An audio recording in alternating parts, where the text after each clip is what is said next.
Ms. Terry, I brought you back because Mr. Hartel thought you may have been trying to get our attention. Is that accurate? Yeah, I guess so. All right. Did you need to speak? Did you have a question about something, or did you need to speak with Mr. Hartel?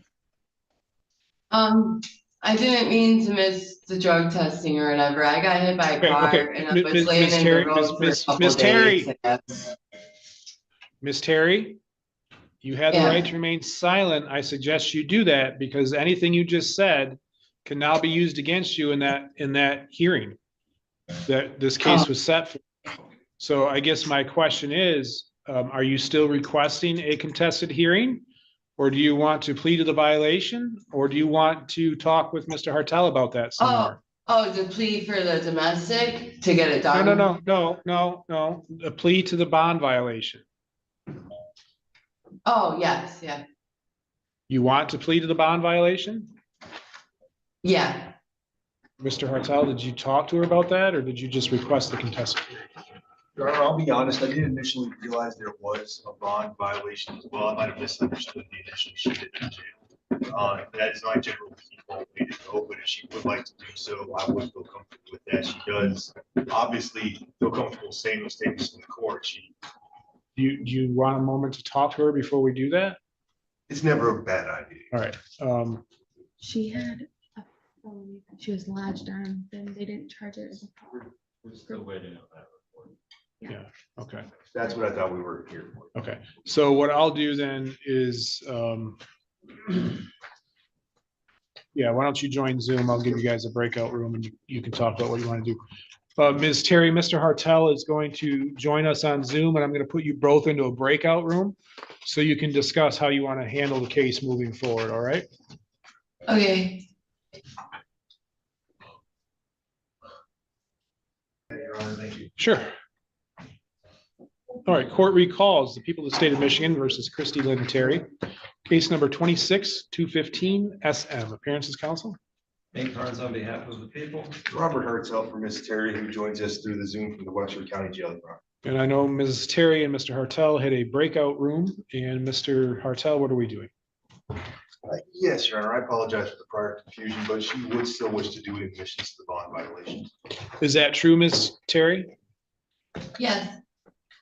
Do you understand that you do have the right to have a contested hearing in this case where the prosecutor would be required to prove to the court that you did in fact violate your conditions of bond? Do you understand that? Yes. And you wish to enter guilty pleas to the bond violations today? Yes. Has anybody promised you anything in order to get you to do that? No. Has anybody threatened you in any way? No. And is it your own free choice to plead? Yes. You also understand that as an outcome of this, the court could continue your bond, it could change the terms of your bond, or it could revoke your bond. Do you understand that? Yes. Mr. Carnes, do you have any objection to taking a plea today? No, Your Honor. All right. Ms. Terry, will you please raise your right hand? Do you solemnly swear or affirm that the testimony you give in this matter will be the truth, the whole truth, and nothing but the truth? Yes. Then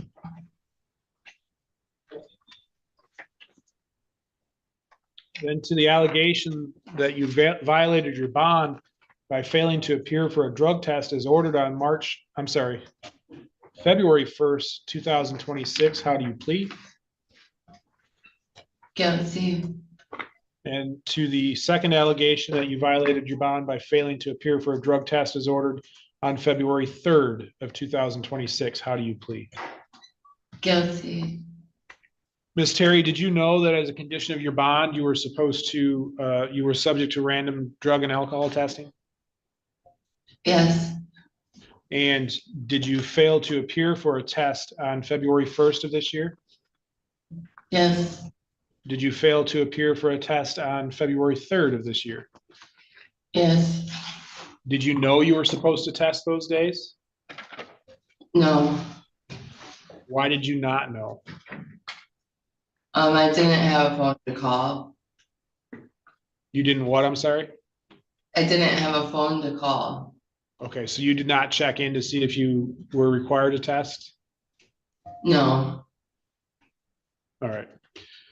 Do counsel believe the defendants provided a factual basis in which to accept the bond violation pleas and that the court rules have been complied with? Yes, Your Honor. As do I, Your Honor. As does the court. I find the defendant is in violation of her bond by failing to test on February 1st and February 3rd. And that brings us to what to do about bond, Mr. Hartel. Yes, Your Honor. Now that we've gone through that, I would still ask the court to consider basically the arguments I made previously for if we were pending the contested hearing, albeit now we're through it. There has been a finding of these violations, but the way I interpreted what she was saying at least wasn't anything malicious, any bad intent or disrespect meant to the court. She just didn't have the resources she needed. And I can't promise that we'll do miracles, but I can't promise we'll try. I know our office social worker, Mr. Henniger, just as I said before, will continue to try to help every client we have, including this young lady right here. And I do believe those added resources hopefully will help make sure she does make it to her future proceedings. I did talk to her a little bit about the underlying case. I won't go into that. It's protected by attorney-client privilege. I believe Ms. Viavento might be the attorney on that file as well. But what I will say, she's very motivated to see that case through. And she's very motivated to come to all court proceedings to see that justice is served. I'll phrase it that way. Thank you. Thank you. Mr. Carnes? Your Honor, this, as I said earlier, this was a domestic violence that involved the defendant having consumed alcohol prior to the incident, so it's very problematic that she's not testing. I do note that there's a community corrections note that Ms. Matsky tried to explain the rules, and the defendant said no questions. So it's problematic she's not checking into tests. Not having a phone isn't an excuse. She can stop into community corrections in person if need be. I would ask the court to remand the defendant. Thank you.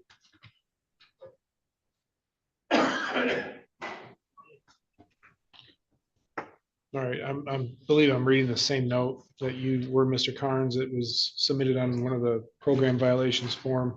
It says upon sign up, she was uncooperative, did not read the rules. Ms. Matsky tried to explain them verbally. She stated no questions. Is that the note you were reading from? Yes, do we know, has she tested at all? I don't have that information in front of me. I just have the 2 missed tests. Yeah, can we call down there real quick?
All right, court staff has confirmed with community corrections that Ms. Terry enrolled in testing on the 26th and then has not been tested since enrollment, which would make sense given the dates of those 2 tests that she missed. Bond was set in this matter at $2,500 cash surety with the conditions that she, among the standards, that she consume no alcohol, she'll be subject to random testing, that she not consume any controlled substances, including recreational marijuana, and be subject to random testing and no contact. We previously went through the defendant's prior criminal history. Mr. Carnes, refresh my memory, was there allegations of drug use in this case? No, Your Honor, just alcohol.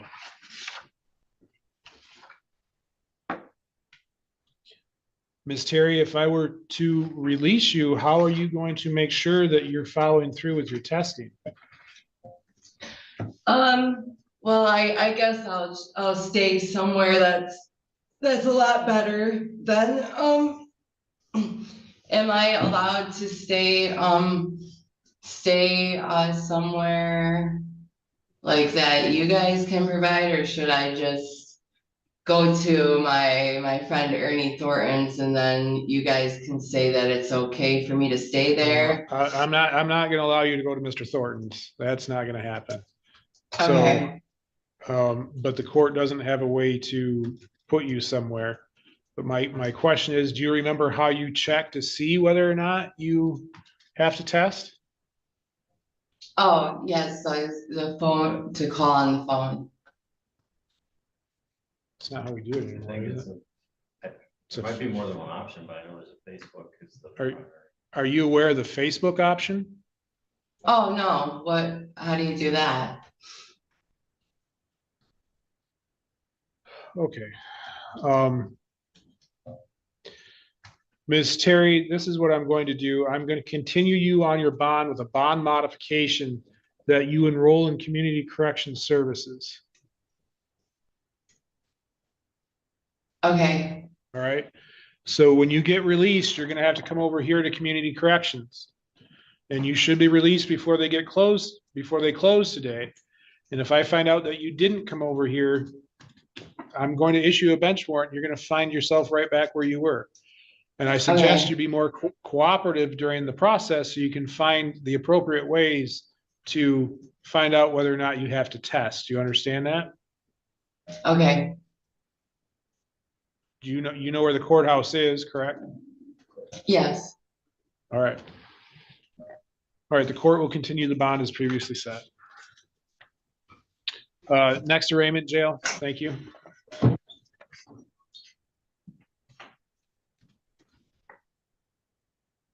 A person at the jail, please state your name for the record. Jasmine Draper. All right, this is case number 26-356 SD.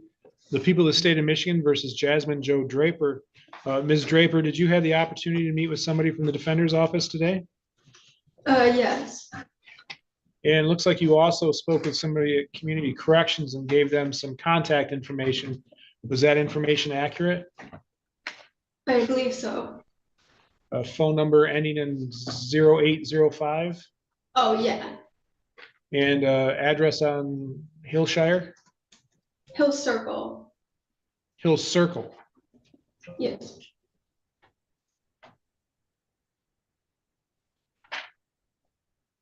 All right, I have a complaint that alleges that on or about February 3rd, 2026 in Cherry Grove Township of Wexford County, it is alleged in count number 1 that you committed the offense of operating with a high bodily alcohol content.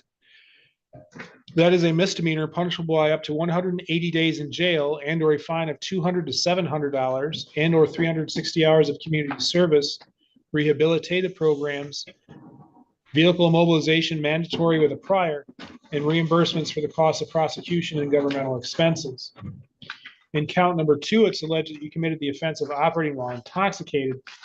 That is a misdemeanor punishable by up to 93 days in jail and or a fine of $100 to $500 and or 360 hours of community service, rehabilitative programs, vehicle immobilization with a prior, and reimbursements for the cost of prosecution and governmental expenses. Do you understand those charges and the potential penalties? Yes, sir. Did you read and sign an advice of rights form at the jail talking about your rights to an attorney and your rights to a trial? Yes, sir. Yes. Did you understand those rights? Yes, sir. You do have the right to be represented by an attorney at all phases throughout this process. And if you could not afford one would be appointed to represent you at public expense, but you may be required to repay a portion of that expense. Today, do you plan to hire an attorney, represent yourself, or request the appointment of an attorney? Request one, please. All right, the court will make a referral to the public defender's office for the appointment of an attorney, enter a not guilty plea on your behalf, and will set the matter for a pretrial. That's where your attorney and the prosecutor will get together to see if there's a way to resolve the case short of going to trial. You also have the right to have a bond set. Your bond is based upon the probability of you appearing at future court appointments, the seriousness of the offense charged, and the threat that you pose to the public. Historically, counsel, I do not show any prior history for Ms. Draper. and the praxis scores her at a risk level 0. Any comment regarding bond, Mr. Hartel? Yes, Your Honor. I'd ask the court to consider a personal recognizance bond. I believe that'd be appropriate. As was noted, she has no criminal history, scores 0 on the praxis. She has strong ties to the Michigan area. I know Leroy's a little bit of a drive, but not very far. She's advised me that she'll have no issue coming to all the court proceedings. She is amply employed at FedEx, working, loading the vehicles, if I understand correctly, which she's very motivated to get back to doing. I believe this is the perfect candidate for a PR bond, even with it being alleged to be a high BAC. I did inform her that the court will almost certainly have some level of alcohol testing. I'd ask the court to consider random testing, although I suspect she might voluntarily still elect to use the daily device because with the hours she works, for a lot of people, it's just cheaper to take that device even at $10 a day. Thank you. Thank you. Mr. Carnes? Your Honor, I do think alcohol testing is appropriate here. The PBT was a 0.233, so that is very concerning. But I'm just asking for the alcohol testing. Thank you. What's alleged to have brought her to the attention of law enforcement? She was in the ditch right next to Little Mexico where she was living. Okay. All right, given the defendant's lack of criminal history, I believe a personal recognizance bond is appropriate. I also find that she's not a flight risk given her ties to the community. Ms. Draper, as a condition of your bond, you are to appear as ordered, keep your contact information current, not leave the state without permission, and to commit no new crimes. Because of the level of intoxication at a 0.233, I am going to order no alcohol with daily testing, so you'll be required to take that breath machine home with you. I'm also going to order that you enroll in community corrections services. So at some point, you'll be released from the jail today. Make sure you come over here to community corrections here at the courthouse and get signed up for your testing, all right? All right, and I'll note for the record, she was not in red, yes, so thank you. Next arraignment, jail.